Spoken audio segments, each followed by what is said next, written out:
So if you've ever wondered why your ice cream turns out gummy, excessively icy, sticky, and sometimes sandy, today's video might help you, because we're going to talk about ice cream stabilizers, how to use them, how much to use, and whether you even need them in the first place.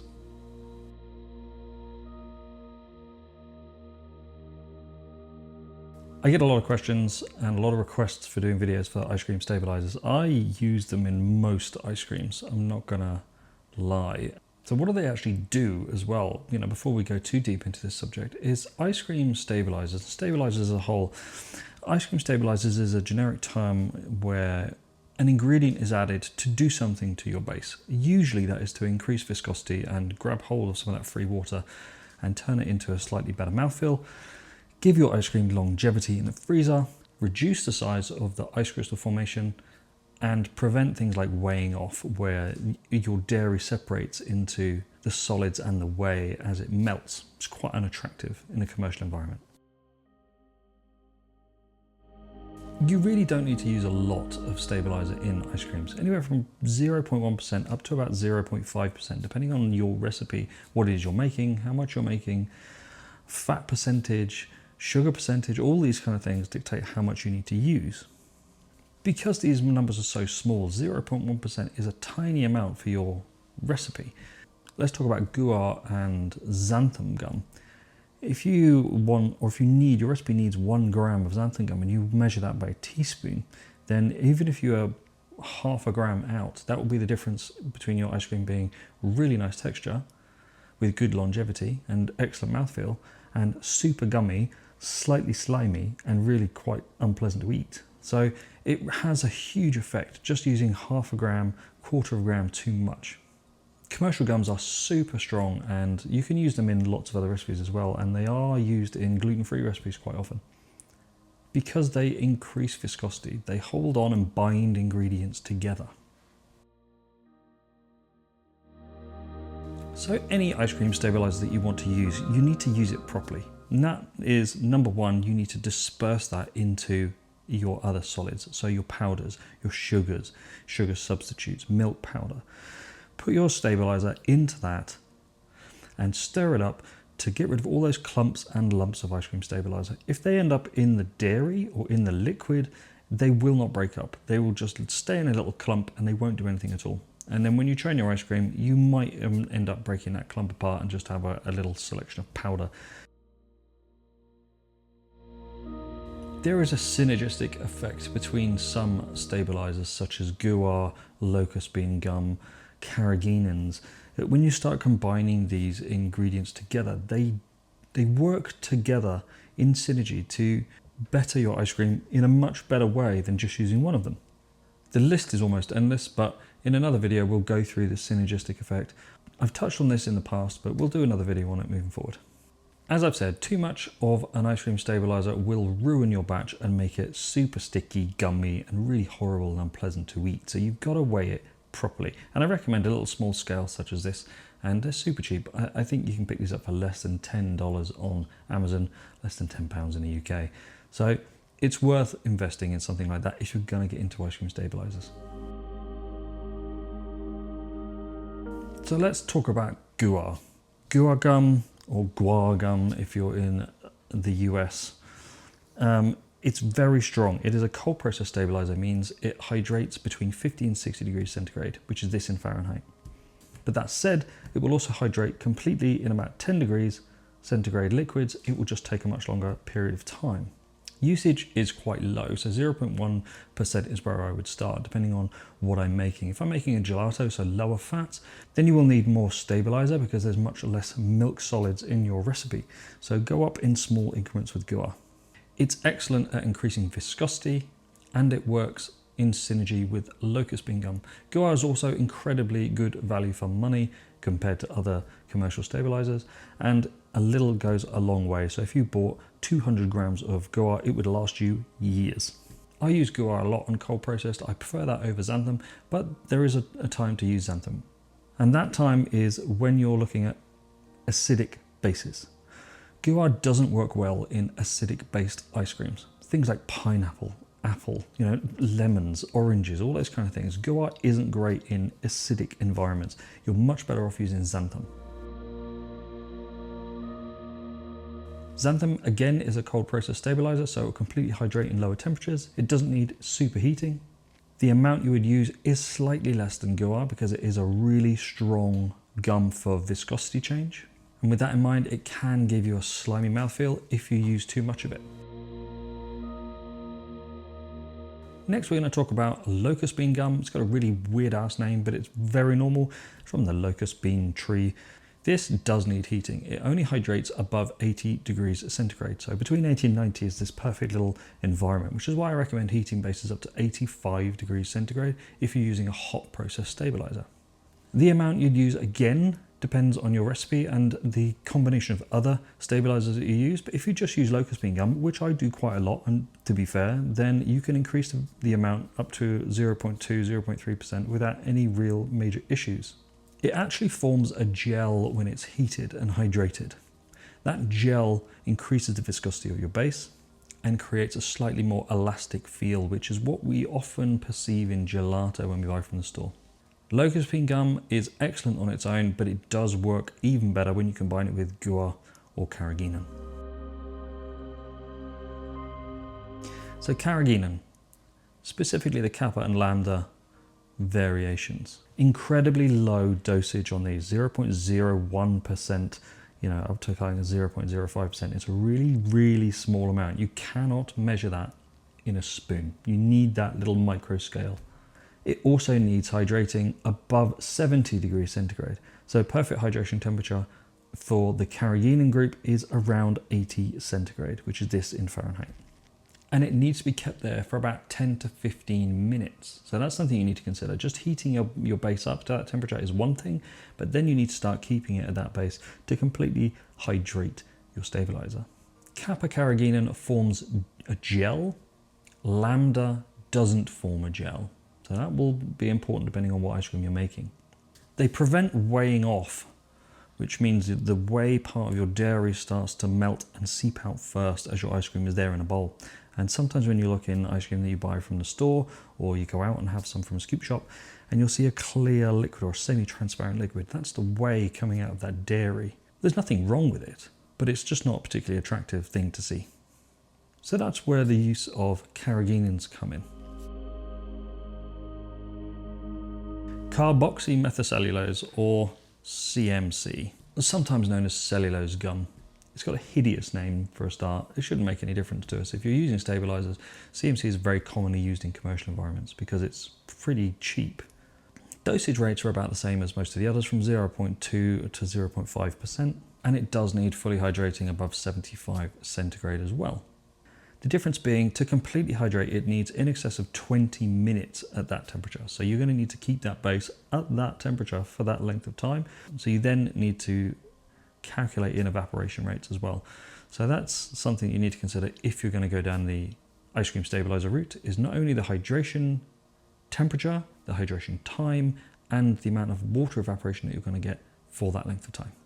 CMC is a strong water binder, so it holds onto water for dear life, and it will increase viscosity really well. It prevents excessive ice crystal growth, but to be fair, nearly all of them do that anyway. It does improve longevity of your ice cream incredibly well, which is why commercial makers often use it, but it can create a really weird pasty kind of texture if you overuse it.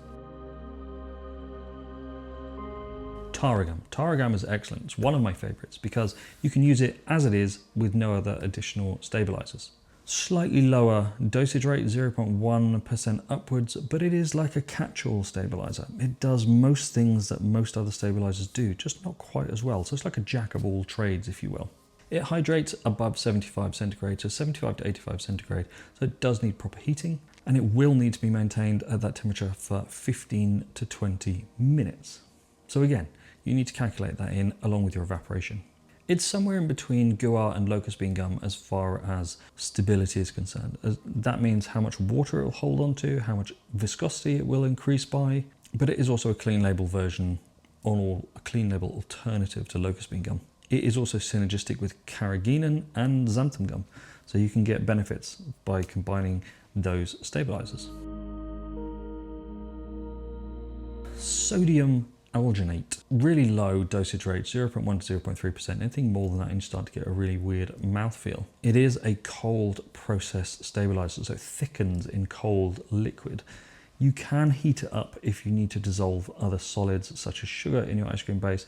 I wouldn't take it above 70 degrees centigrade because then it starts to change its function.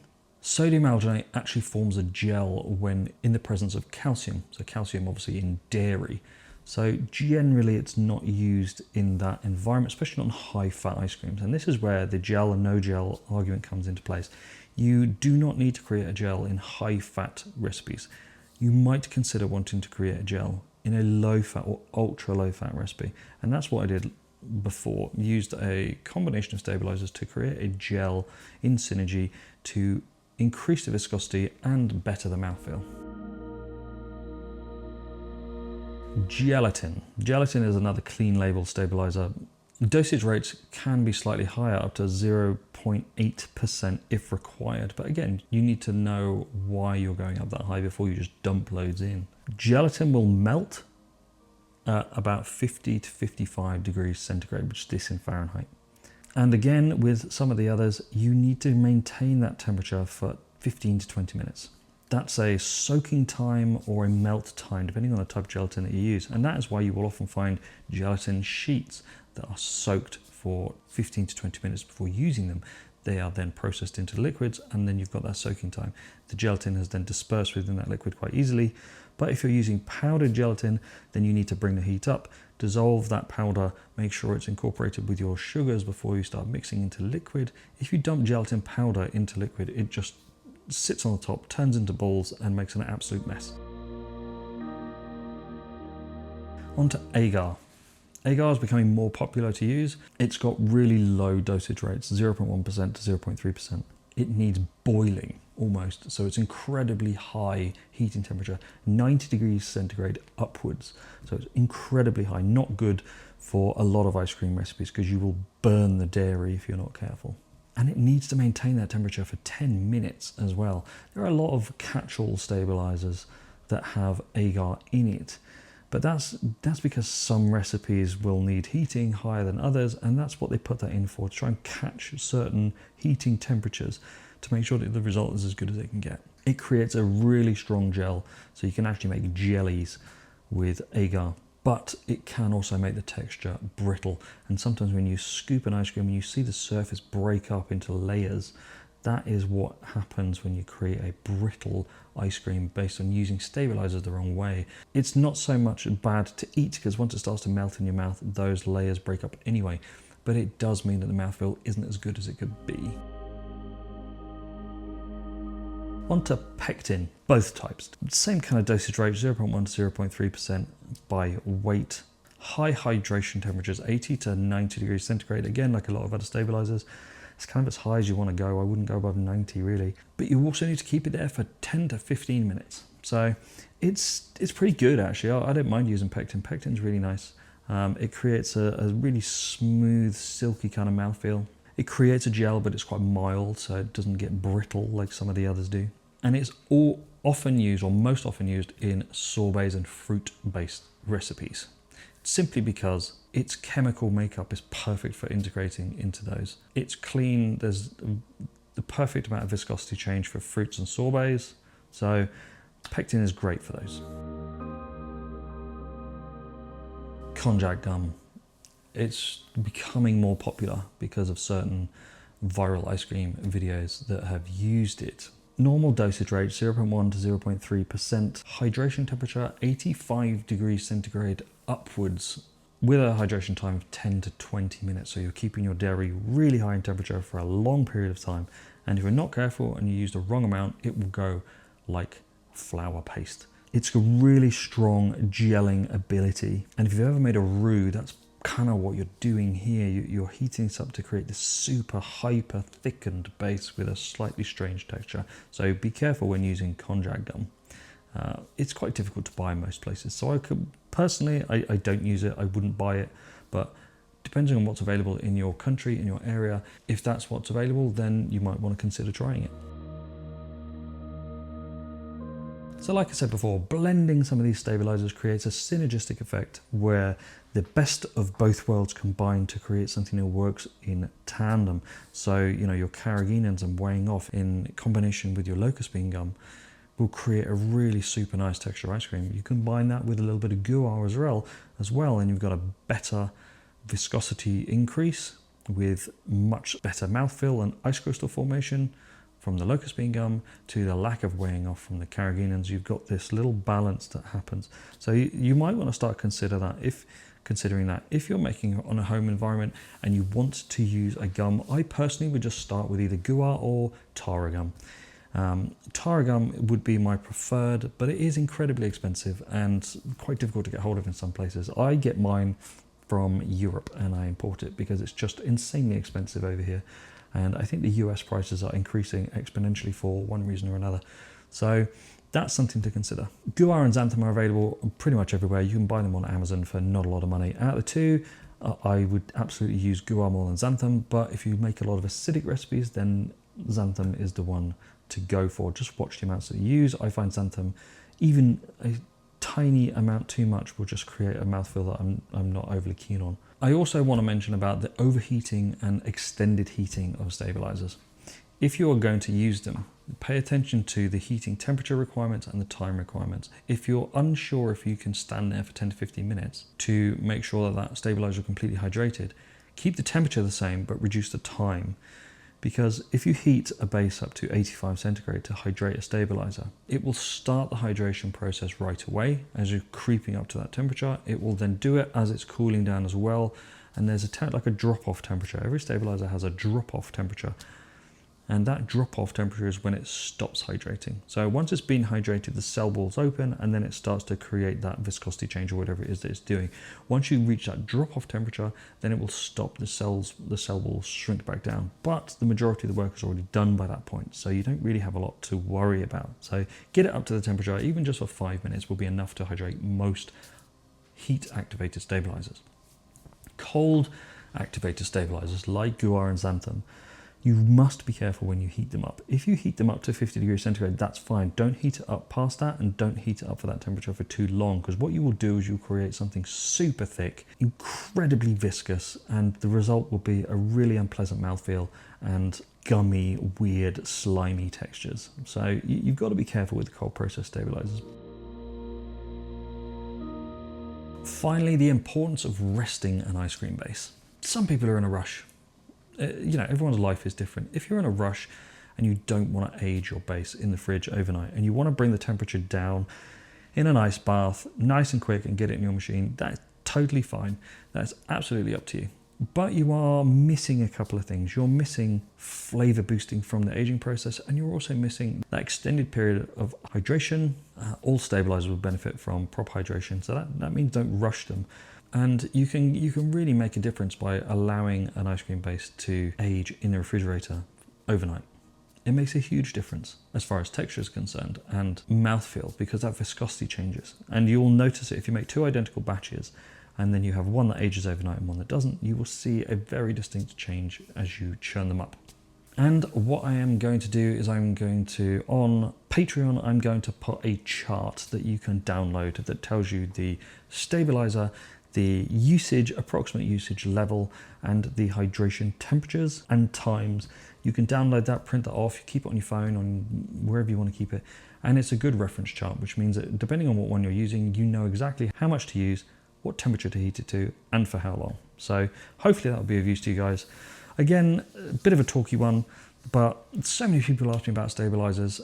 If you don't want to use them, then you absolutely don't have to. Will a custard create the same kind of mouthfeel? No, it won't. It will create a different mouthfeel. Custard will create a lovely texture because of the lecithin that you're adding into that. And lecithin just bonds liquids and fats together into a stable matrix. But it doesn't do a lot for longevity. And that's the problem with custard bases. But if you're eating your ice cream after a week, then it doesn't matter. Just make it and eat it. You know, you likely won't see a difference if you make ice cream and eat it within a week between one that has stabilizer in and one that doesn't have stabilizer in. The only time you will notice a difference is if your ice cream base hasn't been calculated properly, hasn't been balanced. then it's irrelevant because it's a bad recipe to start with. Stabilizers do not help with hardness of ice cream specifically. They will have a tiny little effect on it just by the nature of the viscosity of the base that you're now making. With that increased viscosity, it will likely freeze a little bit harder. Imagine a U shape. At one top of the U, you've got no ice, no stabilizers, loads of water, and the other one stabilized, not as much water. Down in the middle is where you need to be. The one with loads of water, no stabilizers, will freeze hard as rock because everything turns to ice. The one with too much stabilizer will freeze hard as rock because it's way too viscous. Down in the middle is where you need to be. And that little sweet spot down there in the middle is created by the right amount of stabilizers, the right amount of sugars or sugar substitutes, the right amount of solids, the right amount of fats for the recipe, but ultimately the right amount of water as well. So we're going to do some ice cream calculator reviews now that there's some new ones out, which is amazing. We've got some online only versions of Patrick's ice cream calculator, which is super exciting. We've also got a couple of others to try, so we're going to use those in videos going forward. So if you want to know how to balance your ice cream to make sure that it's really good, regardless of what machine you use, whether it's a Ninja Creamy, a traditional churn machine, or even an ice bucket with a handle, whatever works, it always is of benefit to create an ice cream that is balanced. So with that in mind, thanks very much for watching. Don't forget to like and subscribe, and I'll see you next time.